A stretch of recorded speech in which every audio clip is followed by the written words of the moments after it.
Mesdames et messieurs, bienvenue à la conférence publique de la concertation des luttes contre l'exploitation sexuelle sur le racisme, colonialisme et prostitution, savoir et agir. Aïe Bobo, je vous salue depuis Haïti, Quisqueya ou Boyo. 10 ans après un départ forcé de mon pays, la nature a décidé de m'y garder, un peu, même si temporairement. Je suis au milieu d'un territoire qui a vécu le colonialisme, qui vit le néocolonialisme à peine subtil. Un pays occupé militairement par les puissances impérialistes. Un pays ayant subi le racisme dans ses formes les plus féroces et les plus barbares, qui continue à vivre les affres du nouveau racisme et de l'arrogance occidentale. Ce soir, de loin, je suis particulièrement heureuse que cet entrecroisement de thèmes, souvent ignorés ou abordés de manière superficielle, soit au cœur des discussions. Depuis son existence en 2004, l'Atelier a toujours eu le souci de comprendre et de documenter la réalité spécifique des femmes des communautés autochtones, immigrantes et racisées ou racialisées. Cette préoccupation devint d'autant plus urgente et importante devant le taux faible de femmes des communautés ethniques minoritaires et autochtones à fréquenter notre groupe au début, alors qu'intuitivement et objectivement, nous savions qu'elles sont présentes dans l'industrie du sexe. Lors de notre recherche sur l'analyse des besoins en 2014, que Chantal a coordonnée, nous avons réalisé que la littérature était peu prolixe sur l'intersection de race, colonisation, néocolonisation et prostitution.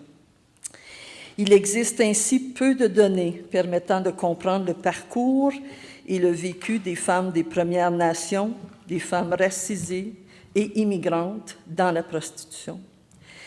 Nous nous sommes rendus compte qu'il y a là une réalité peu, pour ne pas dire sous-documentée.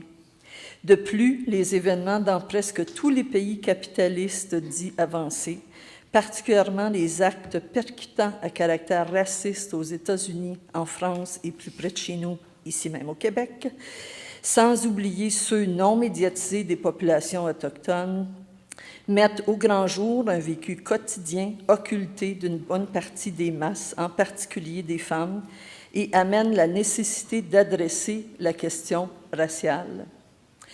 L'analyse du racisme, ses racines et la manière de le combattre est une question centrale pour toute stratégie émancipatrice. Dans la lutte contre le sexisme, il est tout aussi nécessaire de voir comment son articulation au racisme affecte de manière spécifique la vie des femmes. D'où la nécessité et l'urgence de cette conférence publique. L'objectif de cet échange est donc d'analyser, de décortiquer les mécanismes institutionnels menant à l'exclusion et au racisme, leur imbrication au sexisme, afin d'éclairer nos actions et nos luttes pour un monde égalitaire et sans prostitution. Le but ultime étant d'accompagner les femmes dans un cadre sororal à prendre en main leur destin et de voir leurs besoins satisfaits. J'ajouterais personnellement viser la liberté et l'égalité pour toutes. Il importe également, avant toute chose, de définir certains concepts qui seront utilisés à tort et à travers, ou qui sont utilisés à tort et à travers, dont l'amalgame ne permettra point de bien situer les propos. Sans rentrer dans une élaboration que j'en suis certaine les conférencières ce soir feront, nous avançons d'emblée que le racisme et son adjuvant, la race, est une construction sociale, systémique, un rapport de pouvoir, de domination et d'exploitation. L'idéologie raciste est un produit de l'histoire de la colonisation des Amériques, de l'Afrique, de l'Asie et de l'Océanie, accomplie depuis le 16e siècle par les bourgeoisies occidentales pour leurs propres intérêts. Ces idées ont la vie dure, non qu'il n'existait pas de pratiques discriminatoires, notamment religieuses, dans les systèmes pré-capitalistes, mais elles ne correspondaient pas à une vision racialisée du monde et la plupart du temps, la conversion des opprimés permettait d'y échapper. C'est bien le capitalisme qui, universalisa pour la première fois les préjugés raciaux.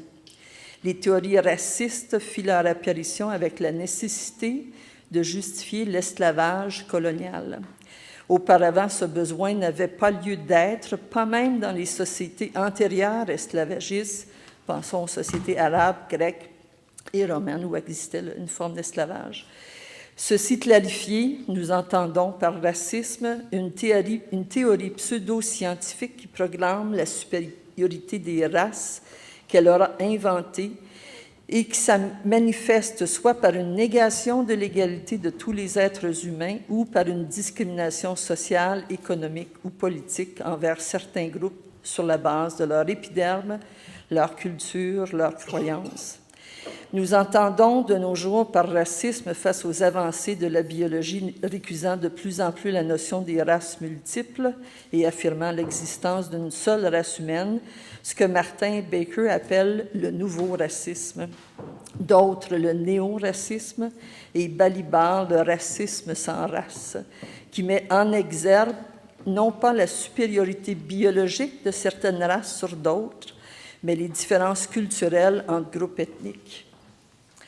Par contre, la discrimination est le fait de séparer un groupe social des autres en le traitant de manière moins favorable et injustifiée. Par exemple, la discrimination contre les homosexuels, les lesbiennes, les musulmanes, les pauvres, les toxicomanes, les femmes prostituées, etc. Le développement du racisme se visibilise et produit des conséquences de plus en plus violentes en cette période de crise économique et politique exacerbée, à l'ère du capitalisme globalisé. Les communautés autochtones, les communautés ethniques minoritaires sont victimes de la discrimination systémique de la part des États capitalistes. Discrimination qui se traduisent par des attaques contre les droits des Premières Nations, des groupes ethniques minoritaires, par des coupures dans les programmes sociaux, par des attaques policières et un système de justice raciste. Discrimination aussi à travers les lois de l'immigration qui tiennent fortement verrouillées les portes des pays dominants aux masses paupérisées des pays dominés. Discrimination qui établit une séparation insidieuse et pénétrante entre les différents groupes de la population, débouchant souvent sur une auto-exclusion qui cache les conditions objectives de la ségrégation spatiale, éducationnelle, économique et politique des groupes ethniques minoritaires. Les femmes subissent ces conséquences de manière exacerbée. Aborder ces questions soulève des questions complexes de mémoire qui placent la question raciale dans l'histoire et l'identité collective.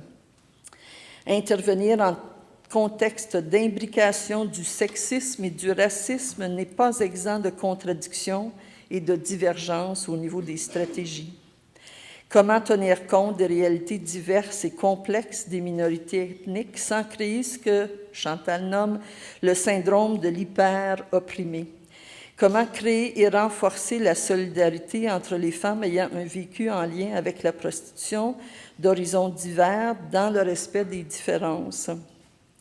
Comment adapter notre analyse pour tenir compte des actions néocolonialistes, impérialistes qui déstructurent les pays dominés et fragilisent tout un pan des populations du globe? Comment se mettre en mode de co-apprentissage des valeurs et des savoir-faire des unes et des autres pour développer des approches innovantes d'accompagnement et de sortie de la prostitution? Comment impliquer de manière dynamique les Premières Nations et les communautés ethniques minoritaires dans la lutte active contre l'exploitation sexuelle en y intégrant leur histoire et leur culture? Comment mettre en place un réseau de sororité et de solidarité par rapport à la situation des femmes des pays dominés que le pillage des ressources tant naturelles qu'humaines livre en pâture aux différents prédateurs locaux et internationaux, parfois sous le couvert de l'humanitaire? Quelle forme doit privilégier ces luttes? Des questions d'une importance particulière dont une conférence, en l'occurrence ce soir, n'apportera pas les réponses, mais qui contribuera certainement à poser les jalons ouvrant la voie à la réflexion et à la lutte.